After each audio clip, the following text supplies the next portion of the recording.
that.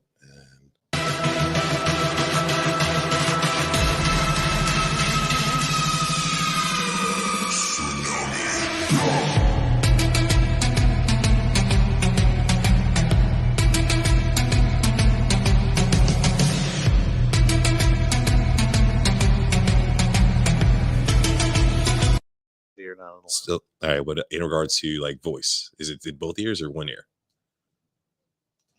It's mixed. I'm good though. But you can hear yourself though, right? Yeah, I hear myself enough. Yeah. Okay. I'm used to hearing myself talk. I could use a little less of that. You talk a lot. Yeah. You're all over the place. It's my job. Welcome to a brand new episode of the One-on-Ones with Patricio, aka Rocky. Tonight I'm sitting down with a gentleman who I've gotten to know over the years. I hear him on a regular basis, and I don't even work with him. Attorney Jeff Kaufman. How you doing, Jeff? I'm doing good, man. No complaints. I every time that we've talked, it's been on, how would I call it, like business. We've always talked about whether it's your movie nights. You help me out with a case, legal questions here or there. Like we've never actually like just talked about just it's always about you, man, isn't it? No, it's always about you. It's like, hey, I need this, I need that. Hey, could you do this? Hey, I don't know where the suppository goes. I got to tell you these things. I got you a Batman one time. Yeah, but not a good one. What? I'm kidding. Stop it. But Jeff, I gotta say, I got you a Batman one time. People always barter that. They're going, well, you gave me 4 hours of legal. I got you a Batman. I got covered my Lexus payment. Actually, I don't own a Lexus, but I like to say that when I think about different kind of attorneys. I remember that day because you had messaged me about it, and I'm like, you know what? I could probably do this in about 15, 20 minutes, and reached out to all my cosplay buddies, and a few of them came back, can't make that day. And then the one dude hits up, I can make that, give me the details. And I was actually proud of myself. I'm sorry for glowing on that one, but trying to find a Batman in the middle of the week, get it to you for your premiere. And I'm like, you know what? I got connections. I can do that. I know. You had a guy. Yeah. But I paid for the guy. You did pay for the guy. Okay. So it's not like you gave me a Batman. You're right. It's not like Batman came over and said, this is a gift. I was gifted me to you for a period of time. And, okay. No, I paid Batman. So let me ask you this, man. I hear you get asked this question all the time, and I've asked you this before because you juggle a law firm with how many employees? 20. 20. You juggle writing comic books. Yeah. A podcast. Yeah. Stand-up comedy with the greats of Orlando here, and refereeing for pro wrestling. Yeah. That's it. I'm trying to think what else you do. You do a lot more. Well, I don't play golf. I'll tell you, that's one thing I don't do. You really don't? You don't play golf? No. Is it just like it just doesn't appeal? For those out there who play golf, I'm sorry, you're kind of full of it. It's not real. So I'm entitled. Look at me. I go out, I hit a ball with a stick. I hang out with 4 guys, talk about my penis for a couple hours. That's what it is. My wife and we're not getting along. That's why I have this girl. That's what golf is. You sit around, you're away from the women, you gripe and moan about your life. You don't really enjoy it. It's not like somebody goes back, I hit under 5 today, because the next week you suck. No, I hear the gloating. There are people in this office who play golf all the time. They're full of it. And I'm just like, okay, that looks cool. You're hitting some balls. You're on a golf cart. I think that looks like fun. I can't say because it's really not. It's just a place where you go, you feel entitled. I mean, think of it this way. A golf course is the biggest waste of, let's just call it, real estate on the planet. Okay. It just really is. I mean, you're talking about acres and acres and acres for a couple jerks to smack balls with. Think one hole is equivalent to over a football field. That is, holy shit. For a whopping, 20 people a day? Me and Muffy are going to the golf club today. Shut up. I mean, I've played golf. I sat out there. I felt like I had to be one of those guys. And then I just felt stupid. And I think that's what it really works out to be. Do you feel? I know there are people out there who enjoy it. And if you're a golfer, hey, guess what? I want you to look in the mirror and say, what could I have done with that 4.5 hours? It wasn't really exercise. I sat, drove around on a golf court. And you're waking up. Drank some beers. You're waking up early to do this shit. Oh, I need new shoes. I mean, stop it. You got shoes with walking pegs on it. Why do you feel like the elites have to do it? Because you see all these. It's a waste of space. That's how come you feel special, because you're wasting a huge amount of space. Mm-hmm. This whole 18-course real estate is for me. And that's what it really is. It's not like, I like to hang out with my friends. Go to a bar. In fact, do something productive. I mean, work on something, create something. You have 4.5 hours to do something. Well, that's my downtime. Shut up. Like you don't watch Stranger Things at night. No, I don't. I rarely get to sit down and enjoy TV. I'll watch it I in the didn't say car. that. You stream. I'm not believing you. What do you mean? You stream shows. Yeah, I do stream shows. Okay, so what do you think? Stranger Things? That's streaming. Yeah. Yeah, you don't watch it live. Nobody watches it live hmm anymore. We're lazy. We don't like commercials. Why do you think that is? Because, like, look, I remember having a great time in the '90s. Watching commercials. You didn't have a great time watching commercials. You had to. I had to, but it was still fun. No, it wasn't. Dude, the Geico commercials, the This is a Budweiser commercials. medication that it could cause anal leakage. You don't need to see that. I mean, it's a waste of time. Commercials bore the hell out of people. And what about the Super Bowl commercials that we see every year? Like, they One out of 5 works. The other ones are boring. Oh, look at the Clydesdale. Oh, they kicked the football. That's so cute. One time I watched it. Has there ever been a commercial that's actually stood out to you and made you want to buy that product? No, nothing that I wanted to buy the product. So no commercials ever. No commercial made me buy a product. Okay. Now, what happens is sometimes you have brand recognition where you throw a beer in your face 400 times and you're going, oh, it makes you think. Mhm. Now, that's brand recognition. No product I've looked at, you go, you know what? I really need that Chrysler. Like I see Matthew McConaughey and I just think they have him drugged up. I think, they might give him a Lincoln, but he's just stoned out of his mind. Hey, this is me, my Lincoln. I feel good about myself. Am I good looking? I don't know. It's just me. Buy the car.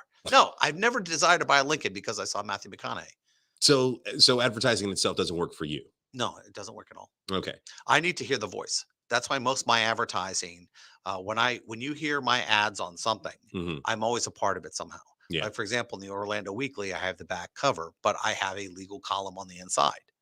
Uh, I do a lot of radio. You'll hear my commercials, but you won't hear my commercials on a station where I'm not actually on a show. That's true. That's just a reminder of, hey, Jeff's on this show, because I don't think you should choose somebody without really knowing who they are. Mhm. That's just my personal opinion. So, what's been your approach actually in regards to marketing itself? Because, like you say, the commercials themselves don't work for everybody, and you have so many avenues that you put your brand out there. Like, why this? Why that? Why the refereeing? Why the stand up comedy? All that stuff. Okay, if you're having to choose between me and let's say the largest law firm on the planet, hmm we're the largest, we're the largest, we're the largest. Why use me? Well, because I like you. Yeah. I know you. I've seen you. You're out there in the community. You're giving me free legal advice. You're not sitting there making me promises and telling me, I chew gummies and ride pink dinosaurs. I'm not saying I'm not putting that firm down because they have, let's say, 50 million to spend every year. hmm It doesn't mean they're the best. It just means they outspend people and they have brand recognition. What people who hire me, they go, well, Jeff will pick up his phone. I know Jeff. Jeff has 26 years of legal experience. Jeff is the most licensed person on the planet in 18 states. He owns the Guinness Book World Record. Will I get to talk to Jeff? Yeah. If you want to talk to Jeff, you got to talk to Jeff. Well, I do have people who work with me. I do talk to a ridiculous amount of my clients all the time. And I think that's the difference. I used to own a 500 person law firm. I chose to say, if I'm the best attorney in the building and I'm not practicing law, then I'm basically just Barnum and Bailey. I'm out there, getting people to go into the circus, but I'm not a performer. Because of the name. Yeah. Do you think that the style that you've been doing, like, have there been avenues that haven't worked for you? Yeah, of course. Sometimes you do, they put you on a show and you don't gel with the person you're on the show with. Mhm. I have a pretty good sense of maybe what's funny and what's not funny. Maybe that's how I can do stand up. Maybe that's how I do radio. I've learned my craft. I had a basic sense of talent, and then I have been on the radio for like 15 years, and combine that with doing stand up, combine that with doing writing comic books. You start to see the story. When somebody talks to you, you start seeing the moment. You start reacting in a proper way. You see all your avenues in comparison to somebody who goes, well, I just graduated law school and I'll put up my shingle and I know a little bit of the law, but I'll just run a bunch of commercials. Someone came in with a question on the live stream asking, "Hi, how does Jeff feel about Airbnbs? I feel like they are a problem to the housing market in Florida." Airbnb, it depends on what you're talking about. For example, if you talk New Smyrna, for example, it's almost impossible to find a good place in New Smyrna because they're all rented out to tourists. Mhm. That's a problem. If you're talking about a huge city where they don't have, there are a lot of rentals, that's not a problem. It all depends on supply and demand. How do I feel about these maybe bad homes that nobody would move into that they're using for Airbnbs? I've used an Airbnb in New Smyrna a couple times because the hotels are $450 a night for a let's just say a less than quality hotel. Yeah. That if it wasn't in New Smyrna, it would be $89. But because it's sitting on Flagler Avenue, we're going to charge $400 a night. So if I wanted to stay there, it would cost me for 3 nights $1,300. I can fly to Vegas, rent my rooms, pay for my dinners, and lose $600 for less than that.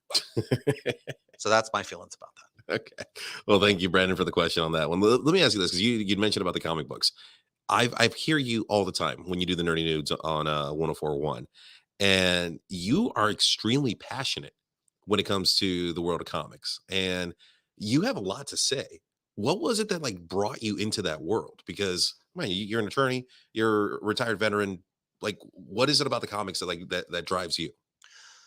I've been a comic book reader my whole life. I believe I'm a Spider-Man guy. I like Batman, but I'm Spider-Man. I like that he can't pay his rent. I like that stuff. I grew up on him. And what happened was there was this artist who needed some legal help. His wife ran up to me, and I can't discuss it, but I fixed their problem. And a second later, we started talking about comic books and what's in it. And next thing you know, I'm writing his book.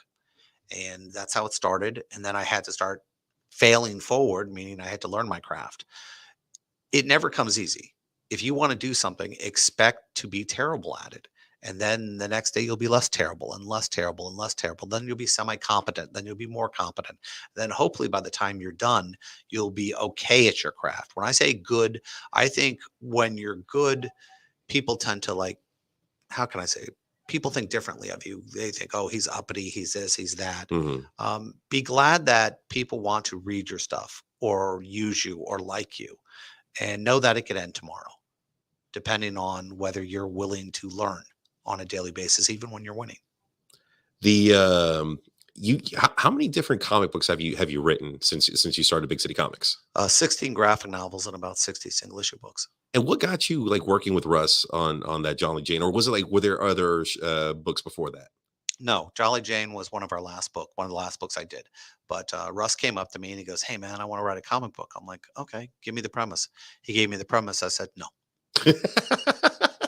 that's a terrible idea."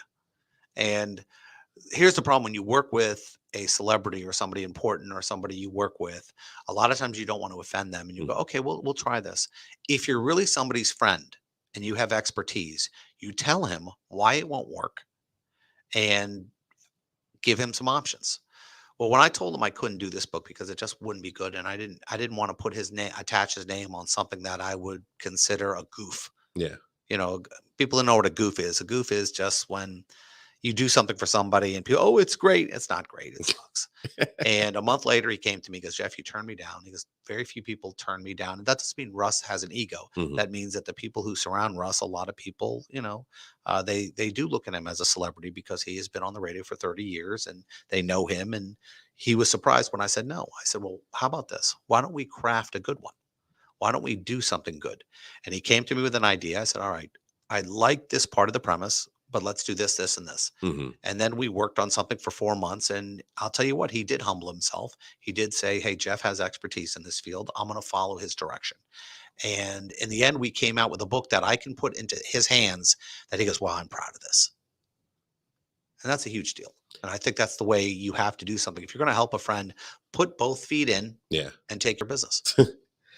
Jesus, I don't know how many times I've had to deal with things like that on a friendship level where it's affected the business level, and it hurts sometimes because sometimes like when you have to like split the whole friendship and business, it's tough because I think it's when someone asks you for a service who was a friend first, and they expect it at a certain speed or a certain time frame and things like that, but like you can't because you're busy. It's like you're letting them down. Did they pay you? Yes.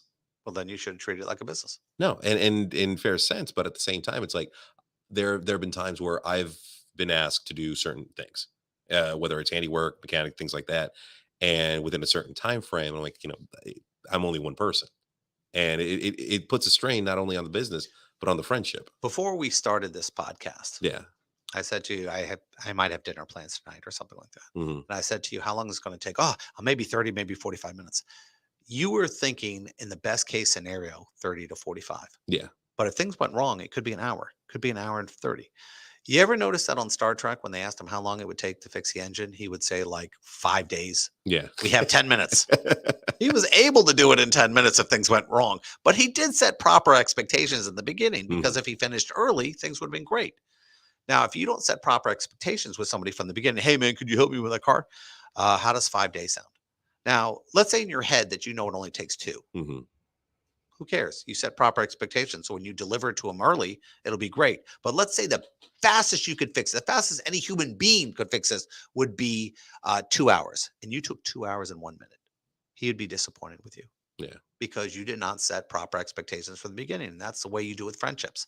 When somebody asks me for something and I could do it, I tell them this is what we're looking at. And I set that from the beginning. And if I ask you to help me with something, I ask you for a conservative estimate so that we don't have a problem later on. Let me ask you this, and this is just on a personal level. When you say something from the very beginning, Right. and you've expressed to them like, "Hey, listen, we could do this, but it has to be in this manner." Right. You've set out expectation, Right. and then down the road, 2 3 weeks, they're like, "Well, how come we're not doing like this?" Well, I told you from the very beginning, this is how we do it. Now I'm asking you this because how would you handle a certain situation like that where you've repeated yourself? Are you changing the expectations between us? No, No, no, you are. You are changing the rules. That person is coming to you to ask you to change the rules. that we're already set from the very beginning. So then you say, okay, you're asking me to change something. Is there going to be a different form of compensation? Okay. It's kind of like the way if somebody's building your house and Hmm. in the middle of it, you ask for a change, then you put the change order in. The change order costs money. You can't allow somebody to take advantage of you. Friends will do that. And they're not really friends. Hmm. They're people you know. A real friend feels guilty asking you for something, Yeah. and he wants to pay you back twice as much for what you did for them. That's what a true friend is. And let me know, you're listening to me right now. If you don't understand what I'm saying, you're the a-hole. Okay? You are a terrible human being and a terrible friend. If you don't feel guilty taking something from somebody, you are a user. Now, you have somebody in your life who is a giver, who does all the giving, and you don't feel bad at all being the taker. And that's just who you are. You are a taker, not a giver. And that should let you know what kind of person you are. Hmm. Think of this way. You've asked me for a ridiculous amount of stuff. You come to me all the time. You call me when the wind blows. Okay. I'm a giver. I feel guilty taking. I can't ask people for favors when I have saved their lives. When I have saved everything they have, I have a problem taking from them because I don't want to be that guy that when I call you, you don't pick up the phone. Hmm. How many times there are listeners out there who, when somebody calls on their phone, they look down, they go, ah, that scumbag, that jerk, that this. And you don't take that call. God forbid I really needed that person.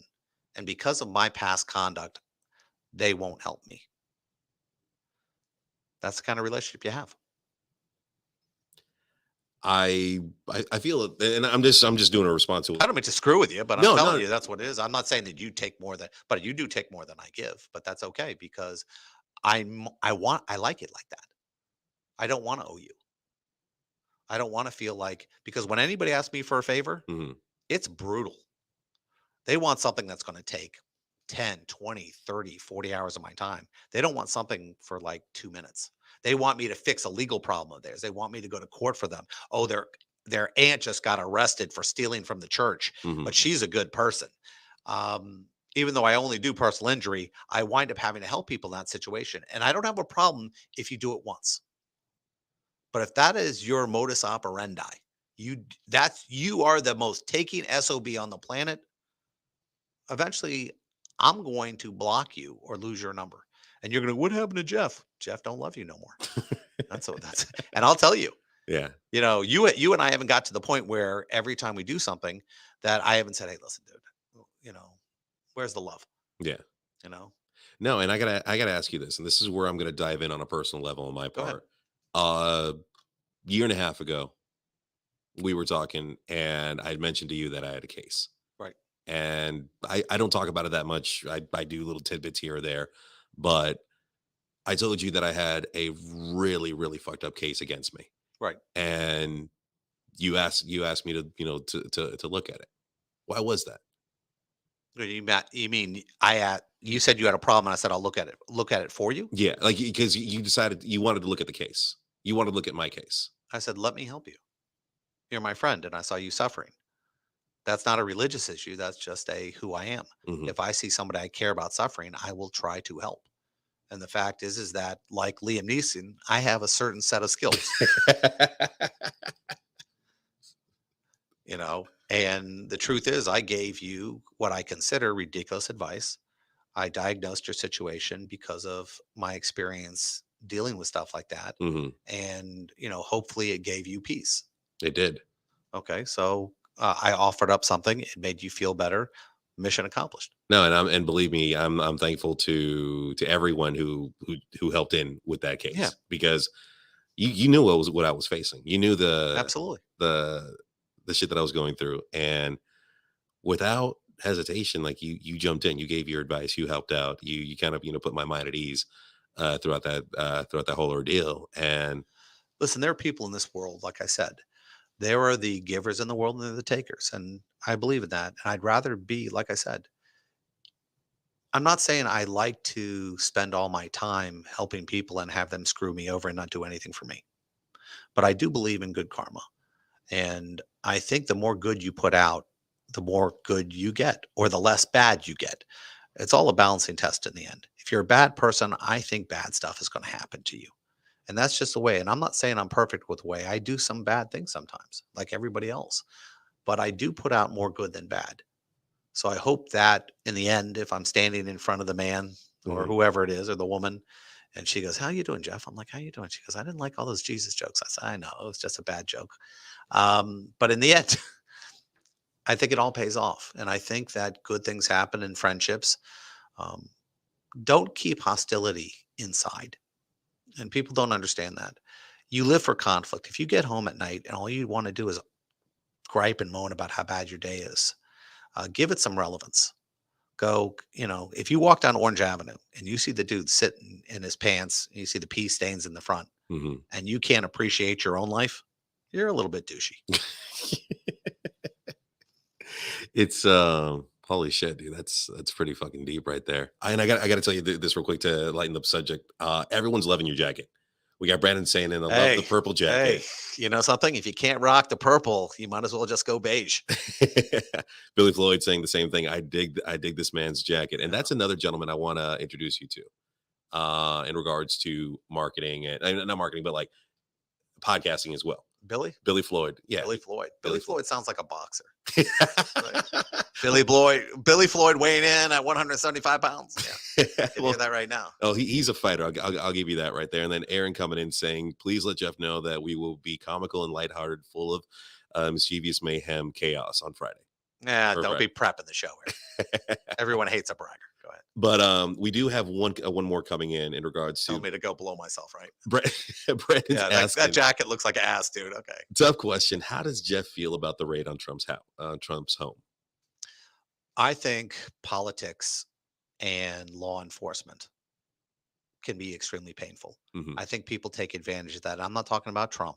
I've been involved in cases where um, very powerful people have brought down law enforcement on people who didn't deserve it, who were just political enemies.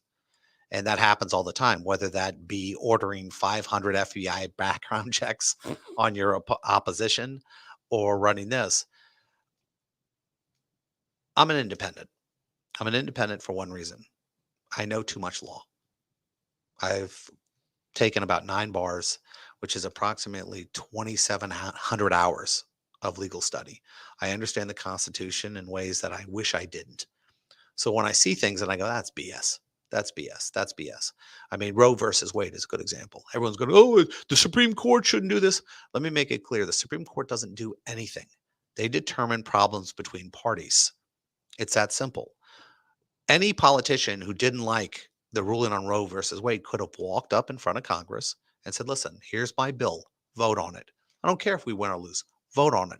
You know why they didn't do it? Hmm. Because they have supporters who don't believe in what they're saying and they don't want to lose votes.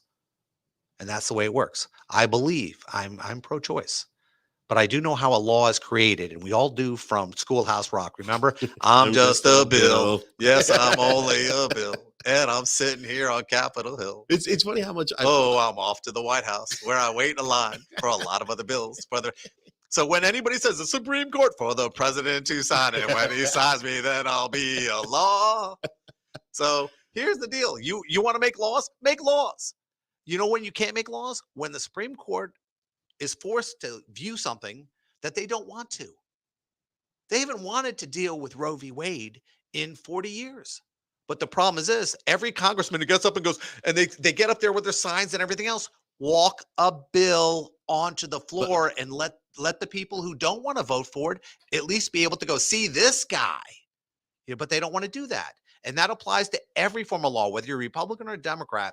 If you complain about the Supreme Court, it's because you don't want to do your jobs. We have politicians, just so you know what their job is? So everyone's listening.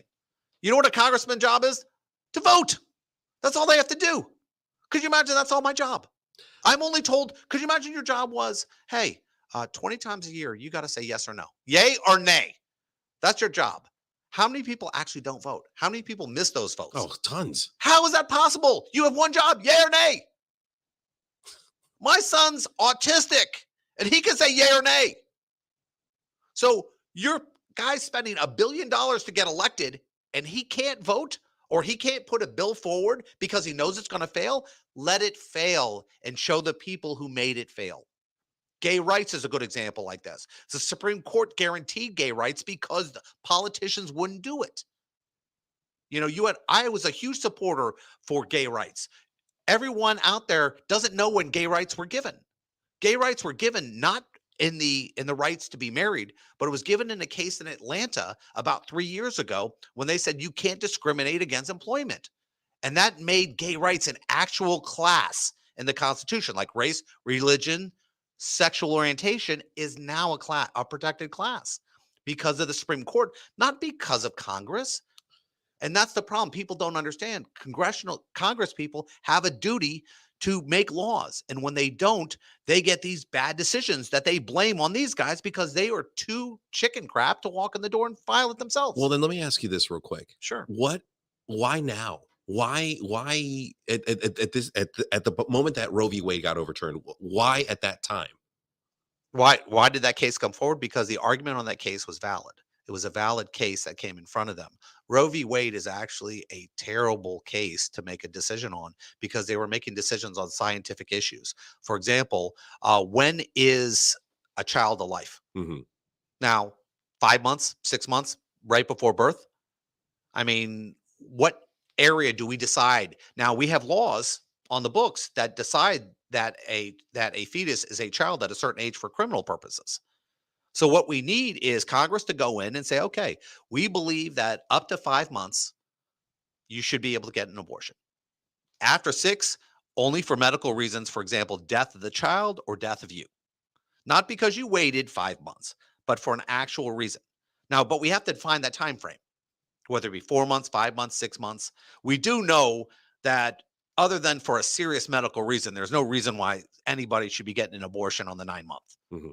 But for medical purposes, because we know that's murder. Yeah. If you do that for any other reason than the health of the person, that's it. You can't say, well, it was incest. Incest at 9 months, what, you didn't know it was incest till the 9-month? But I do agree that we should have rights to choose. Mm-hmm. But like anything else, is it a medical procedure? Of course it is. We have to regulate it just like we regulate everything else, every other medical procedure. But we don't do that because we're so separated by our beliefs. We need to go in and define what's right, what's wrong, make a law of the land, done. That's simple. One of my favorite shows of all time is Seinfeld. Yeah. I love the humor and I love how the members of the supposed jury. I that was South Park. I'm sorry. The Chewbacca defense. Yeah. That was South Park. No, I recently been rewatching it, and it's funny. It's funnier as an adult because when I saw this, I was a preteen. I didn't know what the hell I was watching. It was Right. just like, fart jokes here or there, Right. whatever. And I came across an episode that stood out to me a lot, and it played perfect because of what's going on right now with the whole Roe v. Wade. And it was the episode where Kramer and Poppy wanted open up their own little make your own pizza joint. Right. And it was all circled around abortion. But then at that time, like, I didn't know what they were talking about. And then there was this one argument that while Kramer's making the pizza, he's spreading the sauce, putting the cheese, and then he wants to put artichokes or some weird Right. thing on the pizza. And Poppy's like, whoa, whoa, whoa, what are you doing? He's like, well, I want to put this. I like this on my pizza. He's like, you can't put that on that. It doesn't make it a pizza. He's like, well, no, right now it's a pizza. He's like, no. It's a pizza when it comes out the oven, all melted and cooked to perfection. Yeah. And then it was like right there. Holy shit. That joke right there was talking about when is Yes. when is it considered life? Yeah. And it blew me away because of the subtleness right there. And there are so many shows that get overlooked for trying to put that undertone or trying to put that subtleness on hot topic issues. South Park with Man Bear Pig and a global warming. It took me 7 seasons to realize that Man Bear Pig meant global warming. We get our jokes when you write a comic book. For example, people don't realize that Captain America and Superman are all about the Nazis. Mhm. They were Jewish comic book writers who wanted to give attention to Hitler. And that's why Superman and these are committed. All mutants were created for civil rights. Stan Lee created X-Men to be black people. A lot of people don't realize that. Black Panther, for example, was created by Stan Lee in Fantastic Four issue number 52. And it took basically, the reason why Black Panther has a full mask on is because the editors didn't believe that people would buy comic books if they knew the character was black. Oh, shit. And Jack Kirby, who was the original writer, drew a half mask, and then the colorist had to color the rest because Jack Kirby says, I'm not going to do that. So we still have a ridiculous amount of discrimination as far as how we do things. The best way to do it, for example, when I read a comic book, I have a lot of gay people in my comic books. Why? Because I have a lot of gay people in my life.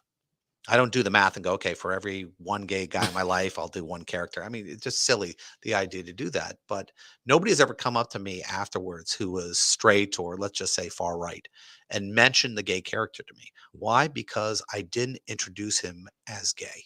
Oh. Every time he walks in the room, he doesn't announce his sexuality. He's gay. I have my friends are gay. They don't walk into the room. Hey, Jeff, I'm gay. Yeah, I know you're gay. Every character in every show you see has to announce his sexuality every minute because they think that's important to us. The easiest way to get acceptance is to just put it in. Just put it in. We'll like the character. We don't need for you to hit us with a hammer with it. Anytime you do that, you create hostility. So when you write a character, I have gay characters in all my books. And normally I did a horror story one time and my gay character was so great, I couldn't kill him. I wanted to kill him. He's on the list to die. And I mean, I keep having to back him down the list because he's so good. So, I mean, that's how you do things. You don't go, okay, this is what we're going to do. If you're a heterosexual dude and you're in charge of a book and you go, okay, you know what I'm gonna do? I'm gonna put 2 gay guys kissing on the cover of the book. Now, unless you're going to put the 2 heterosexuals kissing on the front of the book too, they go, oh, well, we wouldn't do that. That's silly. Well, then you're acting as this relationship is abnormal and you have to treat it differently. And that's what we do in our lives. We constantly have to push something out there and say, oh, look, you are all wrong. This is right. You don't have to lecture people to get acceptance. You know how you get acceptance? Over time. People whose philosophies and things that are different from you slowly accept things unless you try to force them to. And then they turn on you. Just like when you try to force a dog to do something, that dog will bite you. And so will a human being. So that's how I think things run a lot of times. And I know people are going to say, what are you talking about? Just let it filter in a little bit. Let it sink in a little bit. And you'll go, wow, some of my favorite characters, some of my favorite black characters, gay characters, Spanish characters, anybody who doesn't look like you, I wasn't hit over the head with. I just liked him because it was actually well written and it was a good character. And the actor who portrayed it was fantastic. Think of Wesley Snipes in Blade. Oh, amazing. I'm still haunted by that. They still can't find a guy who can do that. I mean, that's the hard part about it is sometimes acceptance you have to get the best writers and the best actors to get somebody who's not used to something to accept it. I'm going to stop you right there because I want to dive into what you just said. But a serious question coming in from Super Dave: Is it possible to get one of those? Super Dave. Is it possible to get one of Super. those crazy statues like he has in his office of Superman, but maybe with my face? That part is negotiable. Nobody wants to see that. Nobody wants to. Come on, Super. You know, I'm not saying I blocked him on Facebook because, he always surrounds himself with better looking people. I mean, no, I love Super. That's a mean, brutal thing to say, but it's actually a little funny. But following up with what you were talking about, And yes, you have to spend a lot of money. So ask some of your rock star buddies to pony up some money for you. Make it a GoFundMe. And they'll probably say a go F you. So you just mentioned about you didn't want to kill off the character. I was so good. So good. When you're writing these stories and you're writing these backgrounds for each of these characters, how do you do you know from the get-go this one's going to die? You know your ending. Never start anything without knowing your ending because you got to know where you're going. I used to make this joke about this Matthew McConaughey movie called Sahara, where he's on this windsurfer and his buddy says to him, he goes, "Do you know where we're going?" He goes, "No, but we're making great time." Know where you're going when you're writing because everything has limitations. You only have so many pages. You only so many this. That's why a lot of movie endings suck because they don't think of the ending. They don't know where they're going. And suddenly, hey, I ran out of time. Here's my ending. You got to think of the rock star ending and write backwards. It's all form. It's all numbers. It's all this. Be creative. Now, for example, with this horror story, I had a Bennington ad with like 13 people on it. I knew that were going to die. Mm-hmm. And I named them all. So I was crossing their faces out and the way they were going to die. And every time Kevin was on the list, I had to back him up. I'm like, God, Kevin says the best stuff. Kevin is the funniest thing in the book. I can't kill Kevin. I can't kill Kevin. I kept backing him up, backing him up, backing him up, backing him up. And I'm not going to tell you what I did with Kevin. Mm-hmm. But sometimes you change because naturally your feelings change as you begin writing. But then you alter your ending. You don't keep that ending, that you have because you've changed something and the ending has to change with it. So you have to be flexible that way, but still understand the confinements of what you're doing. The same with the song. Oh, I have this great song. It lasts 20 minutes. What are you talking about 20 minutes? You get 3.5. What? It's like the Muppets when he goes, "I have a 3.5 hour extravaganza." You got 2 minutes. No. Yeah. You're talking about the Muppet Ride. Yes. Yeah. The great Muppet movie. The Muppet Vision 3D. So the other day I heard you on the monster. I'm sorry, I keep going back to this one, but I wanted to ask you this specific question because you were so passionate, but I felt you were holding back on your response in regards to how DC has been dropping. Liar. No, what are you doing? In regards to DC, how they've been dropping the ball because they can't keep up with Marvel. My feelings on DC is pretty simple. They're owned by AT&T, so people know that. Real clear, they're owned by AT&T. Then AT&T split it off into a separate corporation that they still technically run called DC Universal. And there is a stock I think it's $14 a share. AT&T doesn't know what they want to do with them. They're not a company that's prepared to create content. I was just going to say it's a telecommunications company running a comic book. They bought Time Warner a long time ago, and it was a subsidiary. Now DC Comics was run out of Burbank, and they have a lot of people there who they are talented people. But the truth is they lost their passion for creating comic books. They considered comic books a vehicle for their social beliefs. Okay. So that's why suddenly every character is gay in a DC book because they're not thinking about profitability. They're not thinking about money. For example, they have 3 shows which had huge social commentary in it. None of those shows were profitable, but they kept putting them out. Mm-hmm. They kept treating these shows differently because the message to them was more important than creating a good story, creating a good book. So, for example, Batwoman, horrific show, terrible show. Airs had the worst ratings ever. They can't cancel it. Why can't they cancel it? Because contract? The main character is gay. Oh, shit. They don't want to say, "Oh, look, you canceled the only gay character." How about give us a great gay character? You know something? I will write the best gay character you ever had. I won't do stereotypes. I'll just make it a solid character where they actually do believe they exist in the real world and not just like a footnote of look at what we're doing. Anytime a privileged person feels the need to protect a minority or somebody different than them, they are being racist against that.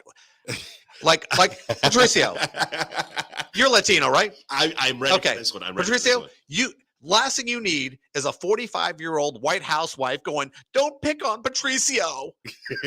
He can't help it. He was raised. Shut up. I don't need your help."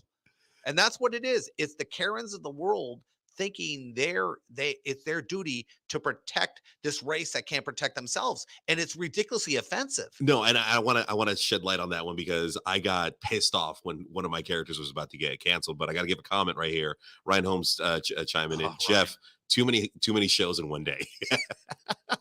Shut up, Ryan. No, Ryan. You know what the best about Holmes? Uh. Holmes is one of the most talented stand-up comedians I have ever met. Oh yeah. He kills. He gets up there.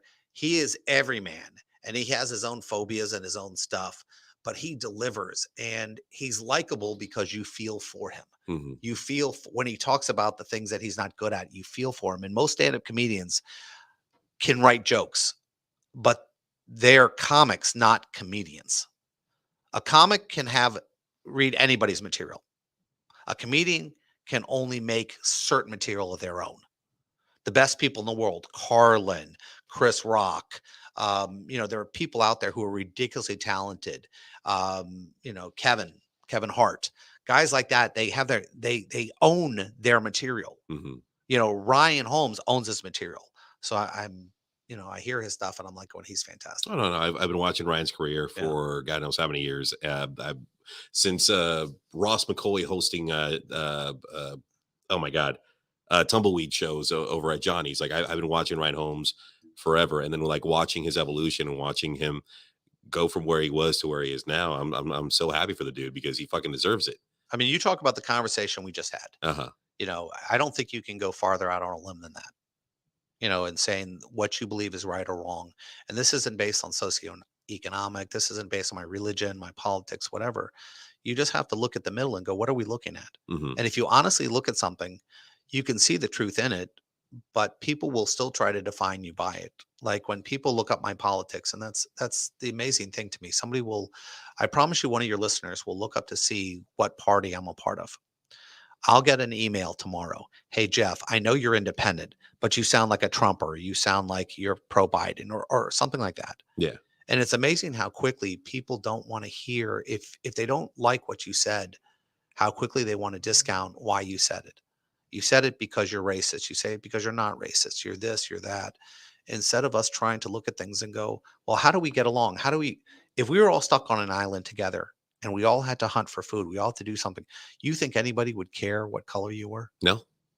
If we were just concerned with our own survival, we wouldn't care. The minute you stop caring about the basics in this world, you start giving reasons to make yourself feel important or not feel important. And racism comes from one area. I don't like myself. There's something I feel insecure about, and I feel better that this person I think is less than me. And that's what racism is based on, the desire to have somebody be less than you. And that's nonsense. And and everyone says it the same way. The same guys, the prison guys I can't get a job now. I do this, whether it be black or white people who hate the other person, they hate them, not just because their experiences, because they don't feel where they are at and where they're supposed to be at in their own lives. Mm-hmm. And they need to blame somebody for that. And yes, there is racism in certain employments. There are people who own their business who are racist. There are people who are not racist who employ people who might not deserve the job, and they feel they need to give this person a chance even if they're unqualified. Racism covers the gambit from good and bad racism, but at the end, it's still racism. You were touching base earlier in regards to someone picking on Patricio and he can't defend himself. Could you imagine that? Could you imagine this lady coming behind you? Let's say I made a joke and she came by. Don't talk to him like that.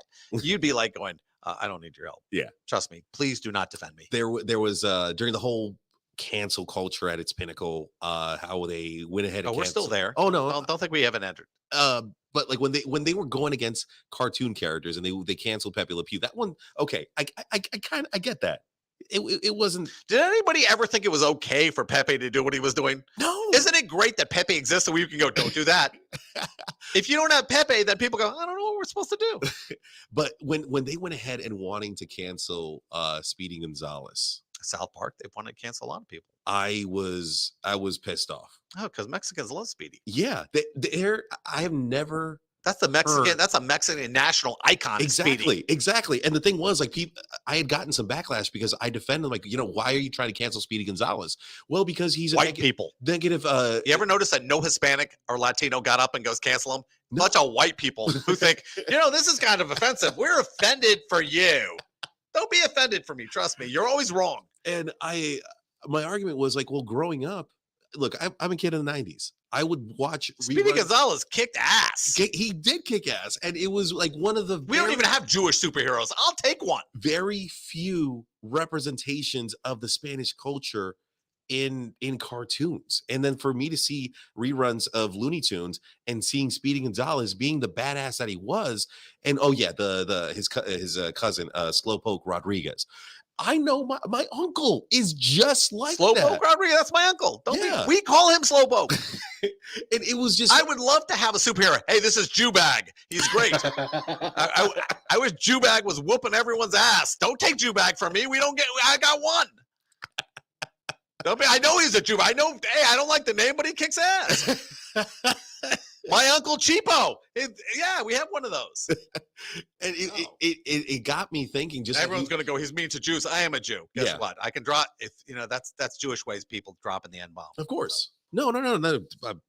I got nothing to say on that part because I'm Mexican and I'm not Jewish. But I got so upset because, like you said, like someone is trying to defend me on my behalf. I don't want your defense. I don't need your defense. And there's no reason, and not just Speedy Gonzalez, but there are other things as well.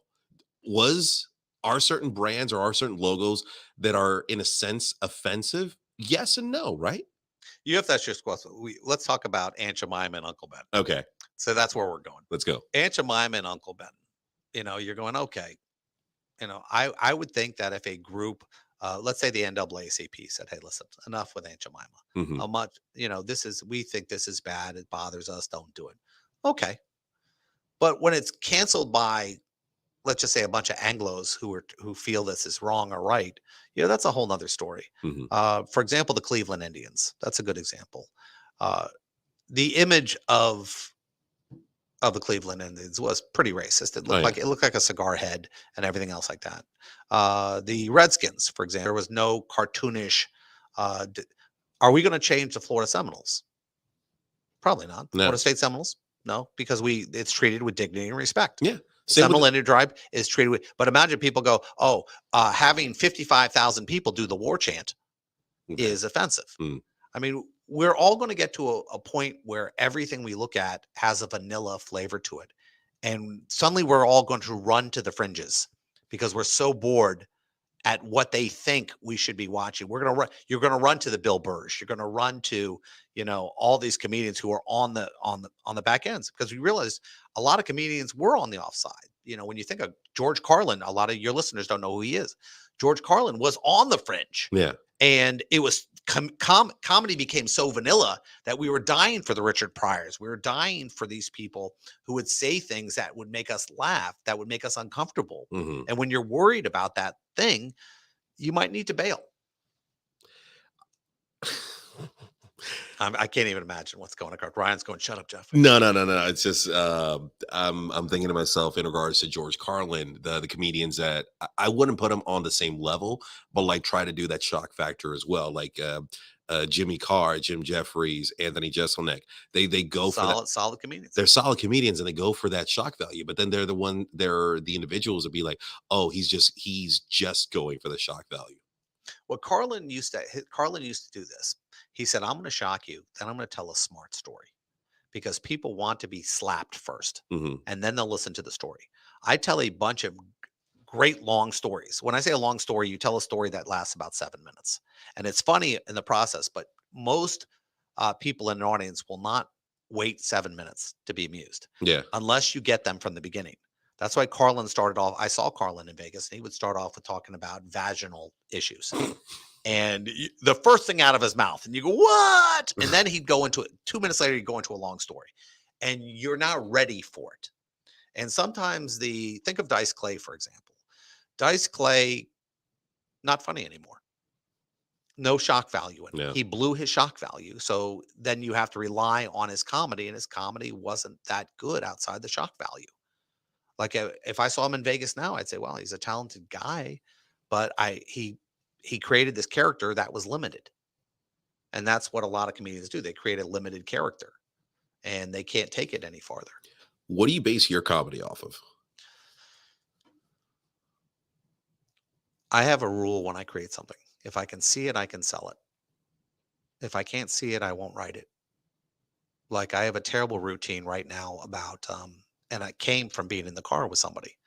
The woman I was in the car with was just talking about a topic, that I just floated away.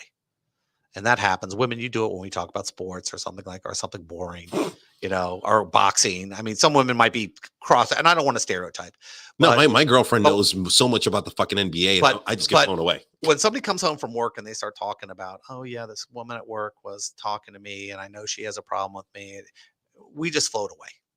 It's not that we don't want to listen, but if somebody doesn't get hit every 10 seconds, it's hard to keep us in. Yeah. And the joke, and she said something to me in the car. She leans over and she goes, I notice that when I start talking about work, you just kind of float away. And I looked over, I said, I don't want to say this, but I promise you, before you start one of these stories, if you reach over and grab my penis, you will have my full attention. And it was a wise ass thing to say. And then I realized, oh my God, this will be a great 6-minute segment of what I'll do. Oh, Karen's doing what? Karen's doing what? And then I can reciprocate when I'm talking about sports and you don't want to listen. I'll do it. Oh, the Chargers are doing, and it's so basic that I can see it, and it's insane, but it's ridiculous when you do that bit. Because people automatically, oh, yeah, that happens to me, or he happens, or he does. I listen to that, honey. And people have to believe it. You have to sell the insane. Mm-hmm. And a guy will, I'll pay attention. Yeah, say whatever you want. With everything, Say whatever you want. You can tell, hey, your mom's a whore. Yes, she is. You don't care. And it's so funny. People are listening, going, yeah, you can say whatever you want. It's not going to shock me. I'm just glad you're doing what you're doing. Yeah. So with everything that you're doing, like what got you into that route? Now I hear you on Real Life every now and then with the boys. Yeah. Like what got you into comedy? I write comedy. I mean, I think my stories, I think I write a lot of comedy. When I was younger, I think I did some stand up for a couple months. But what happened was Miguel Colon and, James and all the guys on the show were like, hey, why don't you open for us? I go, listen, I'm a certain age. I'm not going to sit there and do impressions. I'm not going to talk, hey, I was having sex with this girl today. It's just stupid. But then I go, well, hold on. How can I write for myself in a way that the things that I find funny, but that I can convince, people at a demographic from 25 to 80, that's funny. How do I cross that boundary? And I think you can only cross the boundary with people laughing at you. They're laughing at your stupidity in a way. Every comedian you see says something that you're going, wow, he's this stupid. He's so stupid. He's an idiot. And he's showing you his weakness. And that's what's funny, because you're laughing at his failures in a way. Like Bill Burr loses his mind. You're going, oh, he's losing his mind over this. I was just thinking about Bill stuff. Burr. Kevin Hart gripes about things that are so stupid. Oh, I made this pizza and it didn't work out. And you're going, what? That's not a problem. You're laughing at their limitations. So I have to put my limitations on the stage. I have to show, yes, I have attention deficit, or I do this or I do that. Or for example, I don't know how to deal with, dating at 50 in comparison to, where I was at 25. The internet, I'm going, what do you mean you want a penis pic? I'm like, I need a contract. I mean, and I do this whole routine about having to take a penis pic. And at my age, people are laughing, and I'm going, and I took one, and it was horrific. I didn't realize I didn't have a model penis. I have a blue collar penis. It gets the job done. But now she wants a picture, but I can't. So now I go online, because there are a lot of good looking penises online. And and it's people are going, he's going down this rabbit hole. I'll go down with him. And that's funny. Or I find that funny, and I find out that people love to watch the weaknesses in people. And stand up will make you a better anything you do. It'll make you be able to see things in a different way, because you have to pay attention in the 3-second realm, not the 5-minute realm. Hmm. So you have to be on it every 10 seconds. So like doing radio, it makes you better in radio. It makes you a better lawyer. It makes you a better writer because you're thinking about where that pop happens quicker. You don't have 6 minutes to make somebody laugh. You have 10 seconds. So you try to focus on, how can I say it, the shorter burst moments, which normally people gloss over. Jeff, thank you so much for sitting down with me today. Finally having a one-on-one conversation. Well, this will be my last podcast. That's great. I can love what's interesting is somebody will say this, what do you feel? And they'll take a snippet and they'll cut and paste something. And they don't get that I can't be a bigger cheerleader for everybody, no matter what their situation is, no matter what their color, religion, sexual orientation. I think we only get so much time on this planet. And the idea of believing you're limited at all will keep you from getting what you need. So I was literally about to say, like, what do you want? Like our final thoughts. And you literally beat me to the gun on that one. Oh yeah. And hire my firm if you fall down. Okay. Plug away, Jeff. The floor is yours. Well, law firms, Kaufman Lind. I'm fortunate to be working with my partner for over 25 years. I believe we are the best at what we do. As far as everything else, I love supporting the community. I love taking people, we take 250 people to movies every month, maybe 500, depending on how good the movie is. I do stand up about every month or every 2 months. And I love supporting professional wrestling because these people kill themselves just for a chance to get to the next level. And that's such a cool thing. That's awesome, man. Well, luckily we get to, I'm going to see you once again on Friday when you sit down with myself and Aaron. Aaron! on Chaos. How you doing? Well, co-host Aaron, not that Aaron. Okay, sorry. Yeah, no, it's fine. Thank you so much for taking that time out of your schedule to sit down with me, man. I really appreciate it. The give-get ratio on this relationship is not going where we need it to I'm go. gonna respond to you off the air. I got you, Batman. I paid for Batman. I'm gonna respond to that one. I still have to write a check. I'm gonna respond to that one off the air, but no. Check. Go to. See, now he can't answer the question. I'm going off air because I feel a little douchey if I say this online. I don't want to say this in front of the people. I basically, people are going to call me a racist in 10 seconds, and you're worried about the give-get ratio in our relationship. All right. I gotta keep an image too, Jeff. I got an image. People think I'm a loving guy. If with that sense, what, I'm going to take advantage of the situation and say thank you for what you do with the trivia that we do with Golden Eye Entertainment. Every time that you give away tickets for your shows, you're always helping us out. We love doing themes around the movies that you do. We love plugging you guys any chance that we get, and it does bring a crowd, and it's expanding the network. It's expanding everything, and we really appreciate your involvement with that. I love giving people special moments, something they can smile about, something they can go, wow, that was a great evening. Anytime you can give somebody something like that, you got to feel good about that. Yeah, even my girlfriend was telling me today, like, tell Jeff thank you for the movie tickets. Oh, that's so nice. She told me, she goes, yeah, he ain't coming, but But I haven't requested them myself, and I've been good when I request. I am there. I am. You blew off one. I blew off. You blew off one. I blew off two. And you requested a lot of tickets. Like, hey, I got 13 people coming with me. Can't make it. But in return, I am sending a lot more people. I have been sending a lot more people, and I'm spending more money. Thank you. Let me explain this give-get ratio to you again, so we can understand things. I'm taking credit for all the people I sent to you that you're paying for. Okay. Thank you for everything you do, Jeff. You got it, bro. I really appreciate you. Thank you for coming on the one-on-ones. My name is Patricio, aka Rocky, and I'll see you guys